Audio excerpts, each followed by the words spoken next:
أعوذ بالله من الشيطان الرجيم بسم الله الرحمن الرحيم يا أيها الذين آمنوا عليكم أنفسكم لا يضركم من ضل إذا اهتديتم إلى الله مرجعكم جميعا فينبئكم بما كنتم تعملون۔ سورۃ مائدہ آیت نمبر 105۔ اس آیت میں اللہ تعالیٰ نے ایک ضابطہ بیان فرمایا، ایک اصول بیان فرمایا ایمان والوں کے لیے خصوصاً کہ یا ایہا الذین آمنوا، اے ایمان والو، من قال لا الہ الا اللہ فہو مؤمن، کہ جس نے بھی لا الہ الا اللہ محمد الرسول اللہ یہ کلمہ پڑھ لیا فہو مؤمن، وہ ایمان والا ہے۔ اس کو خطاب ہے اس آیت میں، فرمایا علیکم انفسکم، تم اپنا خیال رکھو، تم اپنے نفس اور اپنے اعمال اور اپنی ذات کا خیال رکھو۔ مقدم چیز یہی ہے، مجھ پر میری ذات، آپ پر آپ کی ذات۔ پھر آگے فرمایا لا یضرکم من ضل اذا اہتدیتم،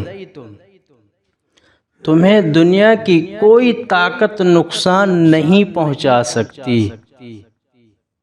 جتنی بھی طاقتیں ہیں، عالمی طاقتیں ہیں، کفریہ طاقتیں ہیں، ملکی طاقتیں ہیں، جتنے بھی طاقتیں ہیں تمہیں نقصان نہیں پہنچا سکتی اذا اہتدیتم، جب تم صحیح معنی میں مسلمان ہو۔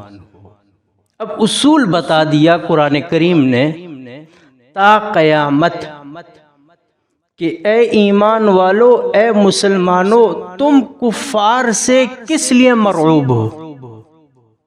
کہ تمہاری معیشت کا بیڑا غرق کر دیں گے، بائیکاٹ کر دیں گے، تمہاری ترقی میں رکاوٹ پیدا کر دیں گے، تمہارے لیے جینا حرام کر دیں گے، تمہارے لیے تمہاری زندگی مشکل میں ڈال دیں گے۔ فرمایا کہ نہیں، لا یضرکم، ذرہ برابر بھی تمہیں نقصان نہیں پہنچا سکتے۔ لا یضرکم، ذرہ برابر بھی، یہ میرا اور آپ کا خیال ہے کہ ہم اگر کفریہ طاقتوں سے بائیکاٹ کریں گے، ان کے سامنے حق بات کہہ کر ڈٹ جائیں گے تو ہمیں نقصان ہوگا، یہ میرا اور آپ کا خیال ہے۔ اور میرا اور آپ کا خیال کیوں ہے؟ یہ دین سے دوری کی وجہ سے ہے، ورنہ قرآن یہ کہتا ہے لا یضرکم، جب تم ہدایت پر ہو دنیا کی کوئی طاقت تمہیں نقصان نہیں پہنچا سکتی۔ آج دیکھ لیں، ہم بہت سے لوگوں نے یہود پر لکھا ہے، خصوصاً جنہوں نے بھی دجال پر قلم اٹھایا ہے نا، چاہے وہ پرانے ہوں یا آج کے لکھاری ہوں، جنہوں نے بھی دجال پہ قلم اٹھایا ہے، انہوں نے دجالی طاقت کو، یہودی طاقت کو پتہ نہیں کیا سے کیا بنا کے پیش کیا ہے۔ ہمارے اپنے بھی اہل علم کی بات کر رہے ہیں، آج کے بھی اہل علم کی میں بات کر رہا ہوں کہ انہوں نے مسلمانوں کو ڈرانے کے لیے دجال کی طاقت کو ایسا بیان کیا، یا یہ ہے کہ میں اگر یہ بھی کہوں کہ ایٹم بم سے ہمیں اتنا خوف زدہ کیا ہوا ہے ان لوگوں نے کہ اگر یہ ہو گیا تو کیا ہوگا، ایسا ڈرایا ہوا ہے ہمیں کہ وہ ایسی طاقت ہے کہ وہ دنیا کے کسی کونے میں بھی انسان بیٹھا ہے تو وہ ایسی طاقت ہے کہ وہ اس کی بات بھی سن رہی ہے، وہ اس کو دیکھ بھی رہی ہے، وہ سب کچھ اس کے کنٹرول میں ہے، یہ معدنیات اس کے کنٹرول میں، بارش اس کے کنٹرول میں، یہ پتہ نہیں کیا کیا چیزیں ان کے کنٹرول میں ہیں۔ آج دیکھ لیا اسرائیل نے جو غزہ کے ساتھ کیا ہے، کیا کر لیا ہے، سوائے نہتے مسلمانوں کو شہید کرنے کے، اور اس نے کیا کر لیا، مجاہدین نے چن چن کے کمانڈر ان کے مردار کیے، جہنم واصل کیے۔ مجاہدین کی شہادتیں، حماس کی شہادتیں کم ہیں، بس ان کا یہ ہے کہ وہ یہ تو ہاتھ میں نہیں آ رہے، ان کی جو طاقتیں جو انہوں نے ہمیں ڈرا کے رکھا ہے وہ مجاہدین ان کے ہاتھ میں نہیں آ رہے۔ نہتے شہریوں کی آبادی پر اور ہسپتالوں پر اور ان مقامات پر کہ جہاں راشن تقسیم ہو رہا ہے وہاں پر بمباری کر کے شہید کر رہے ہیں۔ ورنہ مجاہدین تو آج بھی خوش ہیں، آج بھی وہ کہہ رہے ہیں کہ اے مسلمانوں خوش ہو جاؤ، ایک دن آئے گا کہ ہم اسرائیل پر فاتح بن کر ابھریں گے۔ یہ وہ ہے جو 42 کلومیٹر کا رقبہ ہے۔ لا یضرکم من ضل اذا اہتدیتم، آج وہ غزہ کے مسلمان سچے مسلمان ہیں۔ لا یضرکم، پوری دنیا ڈر رہی ہے، تیسری جنگ عظیم سے ڈر رہی ہے۔ لا یضرکم، ایٹم بم سے ڈرانے والوں کتنے بم گرائے ہیں، خود لکھے ہے، لکھاریوں نے لکھا ہے کہ اتنا 20 سال میں امریکہ نے افغانستان پر بم نہیں گرائے جتنا کہ اسرائیل نے غزہ پر ان چند دنوں کے اندر گرائے ہیں۔ کیا کر لیا؟ غزہ کے سارے مسلمان شہید ہو گئے۔ غزہ کے اب کوئی مسلمان نہیں ہے، کہ اب کوئی بچہ نہیں ہے وہاں پہ؟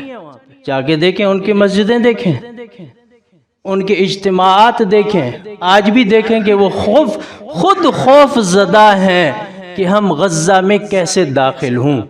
وہ کہ جس کے پاس ٹیکنالوجی ہے، وہ کہ جس کے پاس کفریہ طاقتوں کی مدد بھی ہے، اور تو اور مسلمان منافقوں کی بھی طاقت ہے۔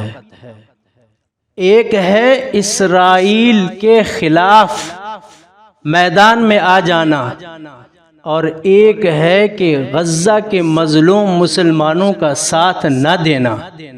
آج مسلمانوں نے یہی کیا ہوا ہے۔ کس چیز کے لیے ہم جمع کر رہے ہیں اپنی طاقت کو؟ کس چیز کے لیے ہم کھپا رہے ہیں اپنی اس ٹیکنالوجی کو اور یہ بمپوں کو؟ اور کس دن کے لیے؟ دنیا تباہ ہو جائے گی، بمپ گرے ہیں، کیا تباہ ہوا؟ غزہ تباہ ہو گیا سارا؟ نہیں ہوا، صرف ہمیں ڈرایا جا رہا ہے، غیر اللہ کا خوف ہمارے دلوں میں پیوست کیا جا رہا ہے، دانستہ طور پر، غیر دانستہ طور پر۔ یہود اور یہودی طاقت اور ان کی ترقی اور ان کے پتنی طاقتوں سے اور ان کے جدید ٹیکنالوجی سے ہمیں ڈرایا جا رہا ہے۔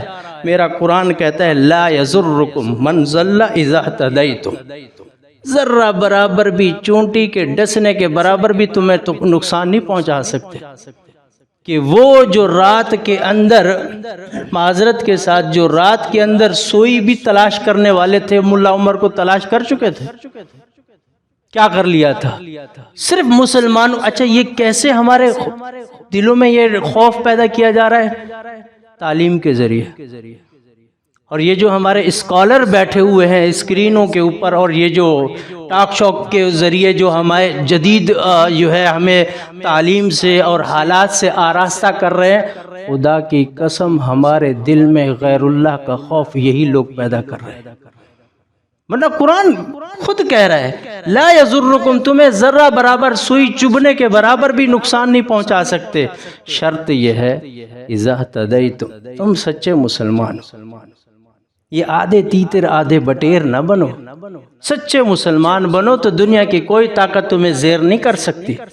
قرآن کریم کی اس آیت سے ہمیں چند مسائل معلوم ہو رہے ہیں۔ پہلا مسئلہ، علیکم انفسکم، تم پر تمہارے نفس کا ہے، حق ہے۔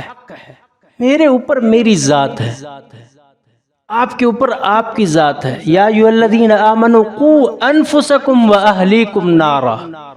دوسری آیت میں ہے کہ اپنے آپ کو اور اپنے اہل و عیال کو جہنم کی آگ سے بچاؤ۔ آج ہمارا معاشرہ سارا جو بیڑا اٹھا رہا ہے دوسروں کی اصلاح کا اٹھا رہا ہے، خود اپنی اصلاح سے غافل ہے۔ میں اپنی مسجد کی بات کر رہا ہوں۔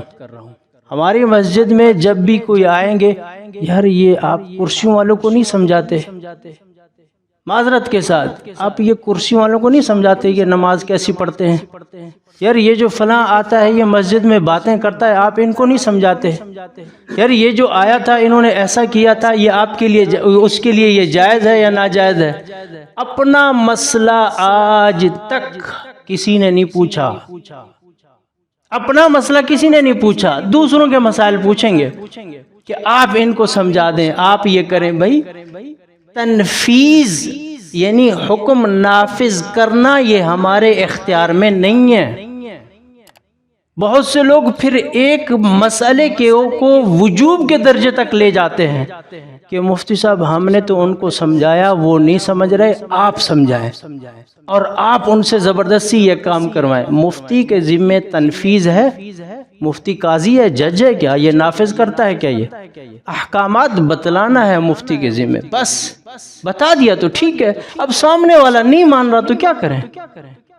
سامنے والا، اب بہت سے لوگ آتے ہیں کہ اپنے بچوں کے مسائل پوچھتے ہیں، میرے بچے ایسے، میرے بچے ایسے، میرے بچے ایسے، آپ ان کو سمجھائیں۔ آپ ہی کبھی آپ نے یہ بھی پوچھا ہے کہ میرے اوپر بچوں کا کیا حق ہے؟ آخر میں باپ ہوں، میری بھی تو ذمہ داری ہے نا کہ میں دوسروں کے حقوق تو پوچھ رہا ہوں۔ آج یہی ہے کہ اب یہ ہے کہ فلاں میرے رشتہ دار نے میرے ساتھ یہ کیا، اب اس کے لیے کیا حکم ہے؟ کبھی پوچھا کہ اب میں گناہگار تو نہیں ہوا؟ میں گناہگار تو نہیں ہوا کہ میں نے اس معاملے پر یہ کیا ہے؟ غرض جب ہم دوسروں سے اصلاح شروع کریں گے نا معاشرے کی، معاشرے کے اندر بد امنی، تفرقہ بازی، نفرت، حسد، کینہ، بغض کی فضا پیدا ہوگی۔ جب ہم اپنے، بھئی میری غلطی ہے، جتنے بھی اولیاء اللہ گزرے ہیں ان کی سوانے پڑھیں، کیا کہتے ہیں؟ کہتے ہیں کہ بارش نہیں آ رہی، دعا کیجئے۔ اللہ کا ولی کہہ رہا ہے کہ میں ہوں نا، اس وجہ سے بارش نہیں آ رہی، اس بستی میں سب سے بڑا گناہگار میں ہوں، اس وجہ سے بارش نہیں آ رہی۔ لوگ آ رہے ہیں دعا کروانے کے لیے، کیوں؟ کہ ان کو اپنے اعمال میں کوتاہی نظر آتی ہے۔ آج تو صرف ٹھنڈے پانی سے وضو کیا کہ اپنے آپ کو بزرگ سمجھنے لگ جاتے ہیں، اور ایک خواب کیا آ جاتا ہے کہ اس خواب کو ہم ایشو بنا کر پتہ نہیں ولایت کا کون سے درجے کا خواب دیکھتے ہیں۔ علیکم انفسکم۔ آج اگر معاشرے کے اندر میں اپنی اصلاح کروں، میں اپنی اصلاح کر لوں نا، یہی ہدایت کا ذریعہ ہے۔ یہ پورا یہ ہال ہے، اس ہال کے اندر ایک چھوٹا سا دیا جلائیں، پورے ہال سے نظر آئے گا، بڑا سا بلب جلائیں تب بھی نظر آئے گا۔ تو جب اس پورے اندھیرے والے معاشرے میں صحیح ہوں گا نا، تو میری جو اچھائی ہے وہ معاشرے میں ایسے دیے کی طرح چمکے گی۔ جس طریقے سے بھی ہوگی، بڑی ہوگی تو دور سے نظر آئے گی، چھوٹی ہوگی تو نظر تو دور سے آئے گی کہ یہاں کچھ نہ کچھ جل رہا ہے۔ علیکم انفسکم۔ آج یہی ہے ہمارے پاکستان کا، ہماری جماعتوں کا المیہ یہی ہے، چاہے وہ مذہبی جماعتیں ہوں، چاہے وہ سیاسی جماعتیں ہوں، سب کا المیہ ہے۔ اپنے اصلاح نہیں کریں گے، اپنے کارکنوں کی اصلاح نہیں کریں گے، اپنے متعلقین کی اصلاح نہیں کریں گے، دوسری جماعتوں اور دوسرے کارکنوں کی اصلاح پہ لگ جائیں گے۔ کبھی کسی جماعت نے کہا ہے کہ ہمارے ساتھ وہ آئے جو بہنوں کا حق دے کے آئے، ہمارے ساتھ وہ چلے، ہمارے ساتھ وہ ہماری رکنیت وہ کرے جو جس کے قرض کے متعلق محلے میں کوئی شکایت نہ ہو، مارکیٹ میں کوئی شکایت نہ ہو، کسی نے کیا ہے؟ نہیں، یہ سب نکل جائیں گے اپنا حق لینے کے لیے، خود حق دینے کے اوپر راضی نہیں ہے۔ اور فرمایا لا یضرکم من ضل اذا اہتدیتم۔ آج قرآن واضح بتا رہا ہے، واضح بتا رہا ہے کہ دنیا کی کوئی طاقت اے مسلمانوں تمہیں نقصان نہیں پہنچا سکتی۔ وَلَن تَرْضَىٰ عَنْكَ الْيَهُودُ وَلَا النَّصَارَىٰ حَتَّىٰ تَتَّبِعَ مِلَّتَهُمْ۔ یہود و نصارہ تمہارے دوست نہیں بن سکتے جب تک کہ تم یہودی نہ بن جاؤ، تم نصرانی نہ بن جاؤ۔ قرآن نے یہ کیا کہہ دیا؟ قرآن نے اتنا بڑا دعویٰ کیسے کر دیا؟ صحابہ کرام کے دل میں کفر سے کتنا نفرت تھی، کتنا نفرت تھی، لیکن قرآن ایسے دعویٰ کر رہا ہے۔ قرآن ہدایت ہے قیامت تک کے لیے۔ میرے رب کو معلوم تھا کہ یہودیوں کے اتنی وفادار نہیں ہوں گے جتنا کہ مسلمانوں کی صفوں میں بھیڑیا چھپے ہوئے یہود کے وفادار ہوں گے۔ آج ہمارے مسلمانوں کے صفوں میں ایسے مسلمان کے نام پر ایسے کچھ لوگ چھپے ہوئے ہیں کہ یہودیت کا اتنا دفاع نہیں کر رہے، آج جو اسرائیل کا وہ دفاع کر رہے ہیں، پس پردہ ان کو پش کر رہے ہیں، یا پش نہیں کر رہے تو کمزور بھی نہیں کر رہے۔ اگر ان کی پشت پناہی نہیں کر رہے تو کم سے کم ان کفریہ طاقتوں کو اور اس طاقت کو کمزور بھی نہیں کر رہے، اور جو مظلوم ہیں ان کو طاقتور بھی نہیں بنا رہے۔ اس لیے قرآن نے کہہ دیا کہ اے مسلمانوں وہ تمہارے دوست نہیں بن سکتے۔ پھر آگے اللہ تعالیٰ نے فرمایا اِلَى اللَّهِ مَرْجِعُكُمْ جَمِيعًا فَيُنَبِّئُكُمْ بِمَا كُنْتُمْ تَعْمَلُونَ۔ تم دنیاوی نفع کی خاطر اگر کفر کا ساتھ دو گے بھی صحیح، دنیاوی مفاد کی خاطر دنیاوی چند عرصے کے لیے، چند مال کے لیے تم ساتھ دو گے بھی صحیح، اِلَى اللَّهِ مَرْجِعُكُمْ جَمِيعًا، تم سب نے ایک دن اللہ کی بارگاہ میں ضرور حاضر ہونا ہے۔ پھر آگے فرمایا فَيُنَبِّئُكُمْ، یُنَبِّئُكُمْ تمہاری ایک ایک بات سے تمہیں باخبر کرے گا، بِمَا كُنْتُمْ تَعْمَلُونَ جو تم عمل کرتے تھے، یُنَبِّئ تمہیں خبردار کرے گا کہ تم نے کس موقع پر کیا کیا تھا، پھر اس وقت سوائے شرمندگی کے اور کیا ہوگا۔ اور آج ہم اپنے مظلوم مسلمان کا کس طریقے سے ساتھ دے سکتے ہیں؟ لیکن وہاں ہم پہنچ نہیں سکتے، کم سے کم بائیکاٹ کر کے طاقتوں کو کمزور تو کر سکتے ہیں۔ اور بائیکاٹ کا لوگ فقہی مسئلہ پوچھتے ہیں، بائیکاٹ یہ غیرت ایمانی کا مسئلہ ہے۔ یہود و نصارہ کی مصنوعات حرام نہیں ہیں، لیکن ایمانی غیرت اس چیز کا تقاضا کرتی ہے کہ شاید میری یہ چیز نہ خریدنے سے یہ کمپنی لاس میں آ جائے۔ علیکم انفسکم، اگر پورا معاشرہ ساری چیزیں خرید رہا ہے مجھے کیا ان سے؟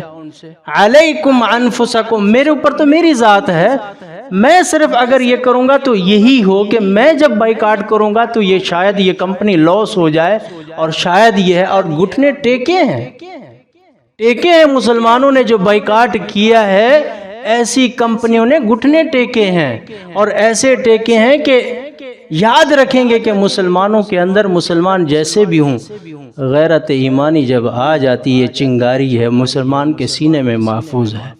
کسی وقت بھی یہ چنگاری جب اٹھتی ہے یا جلتی ہے وہ اپنا رنگ ضرور دکھاتی ہے۔ دعا ہے کہ اللہ تبارک و تعالی دین سمجھنے، اس پر عمل کرنے کی توفیق عطا فرمائے۔